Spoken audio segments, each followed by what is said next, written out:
mean, I've been pretty straight up about calling Labor to say, look, if you want to do bipartisanship on energy policy, which is a no-brainer for New Zealand, the basic first thing you've got to do is reassure our investors internationally after the chaos of the oil and gas ban that you want to repeal that ban and keep that position for 10 years so that investors are attracted. I've said that publicly, I've said it in the Parliament. The key message here is what we want to see is we want to fix the energy challenges that we've got that were caused by not thinking through the second and third order implications of ending that oil and gas ban.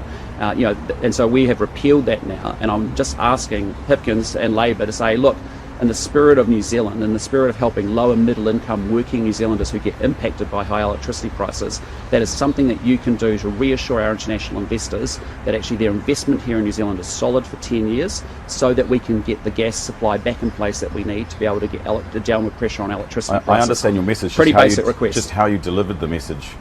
Do you understand it was clumsy?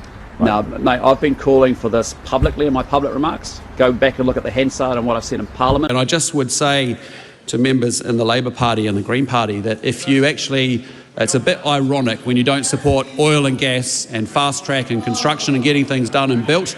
And actually, where do Kiwis go when they go to Australia? They go work in oil and gas and mining. Get on board, support mining, end the oil and gas ban, let's get it done. Can he name, Wayne, one major policy change his government has made that has actually reduced New Zealand's climate emissions? If so, what is it? Well, I can name several of them, but I would just say to that member, what we want to end the oil and gas ban. We want that member to support fast-track legislation, but they didn't. Why? Because 22 projects enable 30% increase in renewable electricity. That's a good thing. But if the member really cared about these issues, instead of pretending that he does, he would have backed the fast-track legislation. He would back the ending the oil and gas ban. He'd support family boost, he'd support fast track, he'd support repealing the oil and gas ban. What I'm absolutely certain about is a Labor Greens policy that actually was ending oil and gas led to rapidly rising wholesale electricity prices, which put huge pressure on our industrial businesses, which actually put low and middle income working people out of jobs. And that's what we care about, working New Zealanders, and as a result, that's why we're changing the planning laws. That's why we're ending the oil and gas ban, so we have affordable and abundant energy, because that's what Kiwis want. We are going to get things built in this country. If mining is important, if you believe in electric vehicles, if you believe in smartphones, if you believe in solar panels and wind farms, then you need to have minerals. And so we are proud of the mining projects. I just say to you, look, if you want to back fast track till you get more renewables, do it.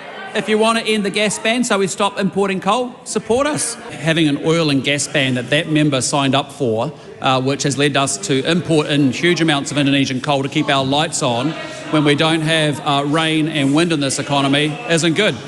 We would like it to be gas because that's better than coal. But actually, when you've got a renewable energy mix at 85, 87%, you need to keep the lights on, and we're not going to have the situation we had last winter. The bumper sticker of the Labor Greens government of ending the oil and gas ban led to wholesale electricity prices of $1,500 last winter.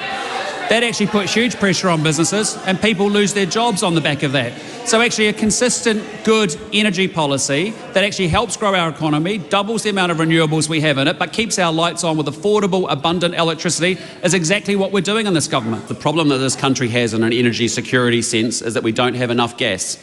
And we are rather uniquely the only country I know on earth that's making the rather odd transition to go from domestic gas to international coal. That is a function of the Labor Greens decision to end the oil and gas exploration. We are repealing that. We are wanting to double the amount of renewables through the fast track legislation. I just say if the member really cared about climate change, they'd get on board and actually support repealing the oil and gas ban and actually support fast track. Does he accept that the government's decision to increase transmission charges is driving up power bills? The energy prices are a function of his administration's banning of oil and gas and the fact that we do not have a supply of gas in this country, which has led to elevated electricity prices.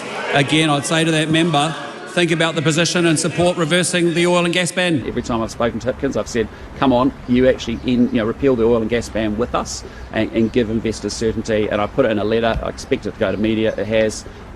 So be it. What's the answer? The answer is how it's played out? No, absolutely not. Absolutely not. The key issue is the substance of the issue, which is how on earth Labor, having created the energy crisis in New Zealand, is still not prepared to end the oil and gas ban that has created that problem for New Zealand. Hasn't that got lost in how you New deliver Zealanders it, though? deserve better than that. They deserve a lot better than that. And Isn't actually, it- this is about, genuinely, if you talk about bipartisanship, that is a simple thing. It's not ideology. It shouldn't be politicised. It should be doing the right thing for New Zealand for And the that's a long term. fair message.